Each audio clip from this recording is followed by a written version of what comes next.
Hello everyone, welcome to another responding to comments video. Mr. Coolmug has two questions. The first is, in relationship between royalty and priesthood, which is a chapter in Julius Evolar's Revolt Against the Modern World, Evolar says that the priestly class caste worships the warrior caste. Does this mean that the warrior caste is above the priestly caste? And is the warrior caste the same as the nobility/patrician? Well, to answer the first part of your comment, no. Evolar. This is the thing. This is why Evolar is icky to a lot of other traditionalists. So loads of Shuon's followers and admirers and inspirations, people he inspired, don't like Evolar. Also Gainon would disagree here. Kumaraswamy would disagree here. This again, Evolar doesn't have everything right. The priestly caste worships the warrior caste. No. In some instances, you might see that, you might perceive that, but in the hierarchy, in the Hindu system, which is everything is laid out very clearly there, Brahmin are above Kshatriya. So it's a question worth exploring. Please do read. If you go to gornahor.net, so that's GORNAHOOR.net, please go there and just have a look through some of the things they've said about Evolar and Gainon, and they do have posted correspondence between Rene Gainon and Julius Evolar, where they kind of wrestle with each other a bit. So I definitely advise people to have a look there. But no, this is one of the things where Evolar isn't 100%. Is the warrior caste the same as nobility patrician? Not quite. Caste is considered in ancient society, and is hereditary in many cases. But nobility/patrician, that's class. That's kind of economic as well. Although there are, with the Roman thing, patrician, plebeian, slaves, you can run some things parallel, but the warrior caste being patrician partly, but you would also have Brahmin from the patrician stock as well. Your second question is, I think of English identity as relatively new. I associate it with a change in the character of the peoples who live in what is now called England due to the influx of Western European and Scandinavian peoples, who bred with native Britons. I consider myself a Briton. Right, well, English identity is new? 1500 years? No, 1500 years is a long time. Going back to what? The Angles, Saxons and Jutes coming over in 500. Anyway, you can blame Vortigern, a Celtic king, for Hengist and Horsa, who established Saxon kingdoms and became the Anglo-Saxons, which became the Anglo-Saxons. So it wasn't a case of outright invasion. Actually, Hengist and Horsa were invited by Vortigern, because the native Britons were constantly infighting and fighting each other because they were of different clans and tribes. But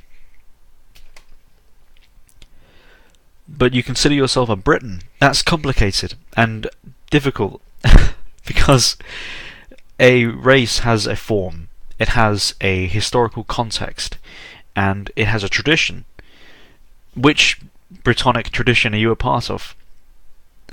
Which continuum there? Are you an Iceni, a Dumnoni? What are you? English is a centralized identity, or a unified, I should say, identity, with differences east to west, of course. But Alfred the Great did unify the English under the Christian God. that was something which happened, and it was in that act that the English race was basically born, or at least formally born. It came into the fray under God. So, I mean, that was what? That was around 700, so 1300. But the seeds were planted in the 500s. But it's an identity with an actual historical context, a form which still exists. The English still exist. Our traditions still exist. They're hidden. Many have been forgotten, but our myths are still there. The Holy Grail, Arthur, various things here and there. We still have cultural history. We still have cultural continuum. Do the Britons? No. I think the term Britain is more a demographic/political term. If you were to ask Boudica if she was a Briton, she would have said no, she's an Iceni. You know, that was their form, their identity, like it was in Germania with all the different tribes there. And Vercingetorix, when he wanted to defy Caesar, when Vercingetorix did that, he had to unify various tribes, and they all saw themselves as distinct races. They saw themselves as distinct peoples. And for him to try to unify them was quite a strange thing to do, and they did fail. The might of Rome was too much for them. But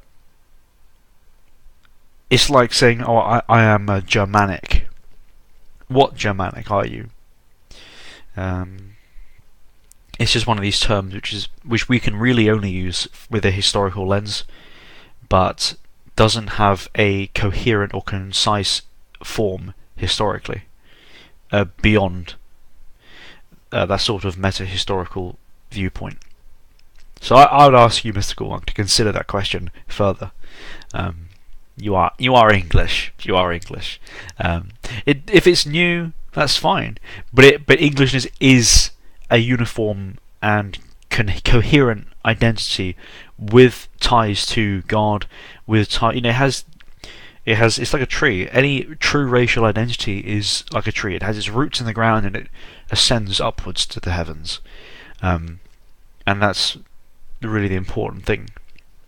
Its traditions are both earthly and divine.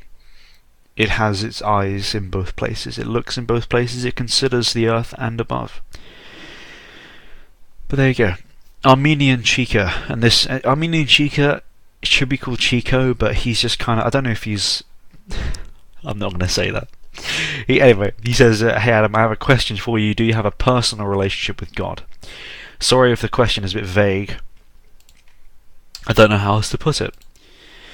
Yeah, I think we all have a personal relationship with God, with divinity, with the spiritual realm, I suppose. We all have our kind of personal experiences. I think it was Thomas Carlyle who said that faith can only be reaffirmed through personal revelation. I think that's true. You have exoteric religious form, but I think that's only part of it. Anyone who is sensitive and aware of these things and observant will see things and realise things of a personal nature which affirm the divine. I think that's just the way it is. Charlemagne, good name. He says, "I don't think the point of attacking individual personalities is to change their mind, but to bring over people who follow them." And this is a response to my video about counter-signalling, so watch that if you aren't familiar with what he's talking about. It's part of defining the in-group versus the out-group just as much as impersonal criticism. Attacking Greg Johnson for his "we was kings," I'm sorry, "we was Greeks," too used to saying that, or reading it I suppose, "we was Greeks, homophobia is Jewish," won't change his mind, but might lead to others dissociating with him. We should attack a site which hosts homosexuals as natural elite fetishists, who claim to be followers of Evola/Genon and tradition. We need to make it I don't want to read this next part, but I'm going to. We need to make it clear, trannies and traps aren't traditional. Homosexuals aren't traditional. Anime isn't traditional. Pickup artists slash men going their own way aren't traditional. My Little Pony isn't traditional. Etc.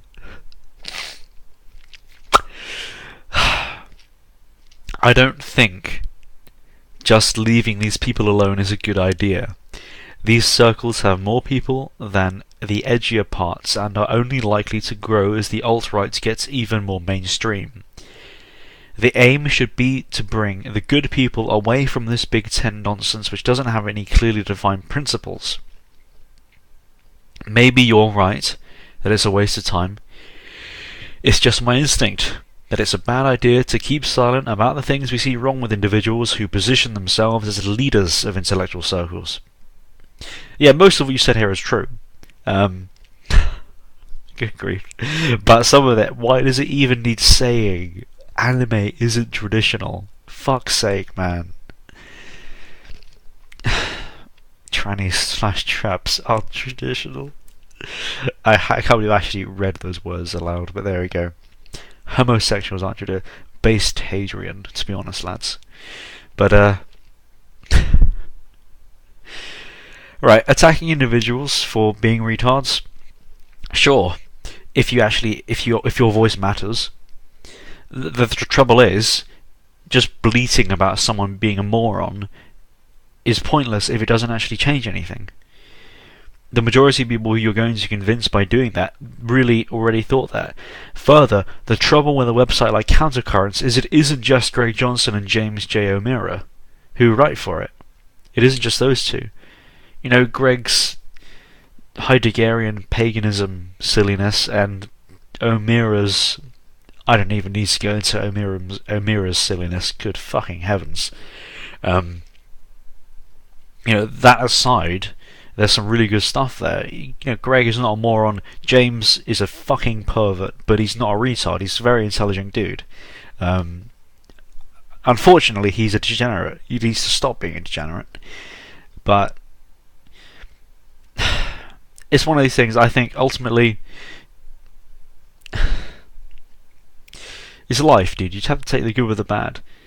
If to influence a man like Greg Johnson, you have to know him personally and have influence over him. By trying to get people to stop reading everything on Countercurrents, you're not just hurting Greg and James. You're hurting other people who aren't part of that. And who, you know, aren't perverts. Well, a pervert like James.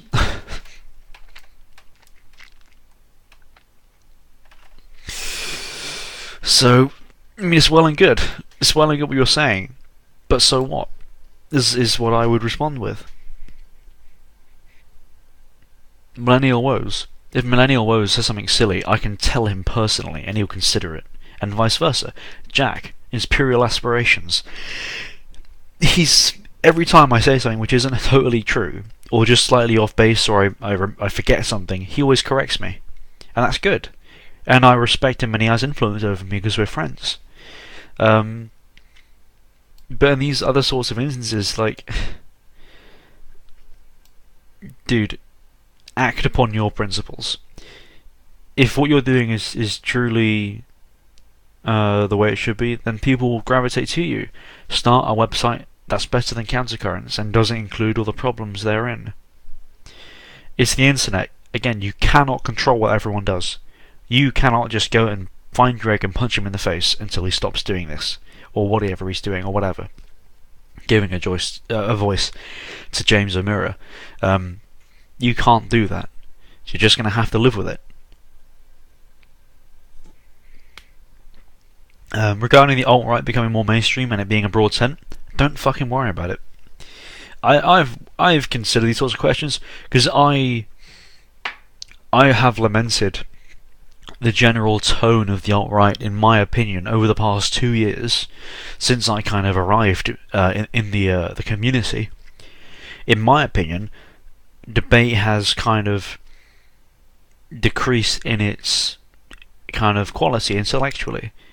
Again, it's just my opinion from what I've observed. And most of it's because of Trump and the migrant crisis. Things are getting more populist. That's where the focus is, right? That's fine. I'm not whining about it. I'm not saying it should change. I've just personally lamented the fact that it's kind of happened, and things aren't like what they used to be. But that's fine. That's just the way things are. I worry about myself and those who I have influence over. That's all I can do. I have my little channel here. I have my website. I have my own little projects. If people want to listen to me, if what I have to say is actually fucking worth listening to, then people will listen. I don't need to shove it on other people or shit on other people for that to happen. I can just do it how I'm doing it, and it's fine. And that's what I would advocate. Really, that's all one can do. So, I think everything else on that topic is kind of self-evident. Yes, I agree with you. Just to finalise, reiterate, those things aren't good. Greg, James, etc. And there are other people. Look at Dante and the right stuff. Dante was I can't remember what position he had, but he was some guy with problems. And there are other people. Dude, there are fucking weirdos everywhere. But the right stuff guys purged Dante. They got rid of him, as well as others. And that's cool. They did that. So these things can happen. They aren't impossible, but only if you have influence, only if you have power over the situation. Otherwise, you're just like a tiny little dog just yapping, and you're not going to bite anyone, and someone could just kick you away if you get aggressive. You're irrelevant. That's all this sort of thing seems to me to signal. It's just totally. I understand your frustration, but it doesn't matter. It's irrelevant. Do it better yourself. Worry about yourself. Put yourself first. Leave the masses as they are. Leave ordinary people, as retarded as most of them are. The masses are the masses. They aren't going to change. Most of the people in the alt-right are the masses. Let's get that very clear. Most of the people in the alt-right, even if they're intellectual types and they like to read and think about the world, they aren't an elite of any kind. Even myself, to a degree, maybe. I don't know. It's silly to name names. That just causes conflict for no reason. But just be aware that most people in the alt-right are just really like everyone else. They might be more intelligent and more aware than your average liberal. But agency and factors of character don't have too high hopes. Anyways, last comment. Reluctant Dissident says, and this is under my now unlisted video about Hillary's speech before it happened. I will do a video about that actually when I'm done doing this. But it's a lengthy. I've always grown up saying lengthly, like with an L at the end, but apparently it's lengthy. It feels really unnatural to say. But, excuse me, after a lengthy comment discussion between me and Reluctant Dissident and someone else, I think it was One Man's Chorus, he says to me, "I think you still have a few conceptual conflicts to resolve yet, lad." Oh, fucking hell, you're getting cheeky, are we, with the whole lad? This is my channel, cunt. I'm the only one who can do that. The very expression, man of race, is hateful because it implies there are men not of race, and that those men are inferior to the men of race. I think that's correct, but it's not really tenable to hold that such a dichotomy isn't both emotionally valenced and value-laden. It clearly is, and so it should be, because men of race are superior to men not of race, or you and I wouldn't see men of race in such a positive light. No. No. Hierarchy, social hierarchy, inequality in that sense, it doesn't. Love and hate don't come into it, mate. It's just accepted. It's natural. It's the way it is. It's not supposed to be. Why does there have to be this strong bond? As strong as hatred. I don't hate people who are not of race, and we're talking about race here, by the way, in the higher sense. In the higher sense of fully embodying oneself and one's identity, not just having genetics, having genes. Sorry. I don't hate, because if then you're talking about the masses, common folk. I don't hate the common folk. A king does not hate peasants. Peasants don't hate the king, at least until those revolutionary cunts come along. But the peasant doesn't hate the king. Roles are accepted, places are accepted. This is the way it is. That's the natural state of things. There doesn't need to be love or hate, just acceptance. Just a comfort that things are as they should be. So, yeah, lad.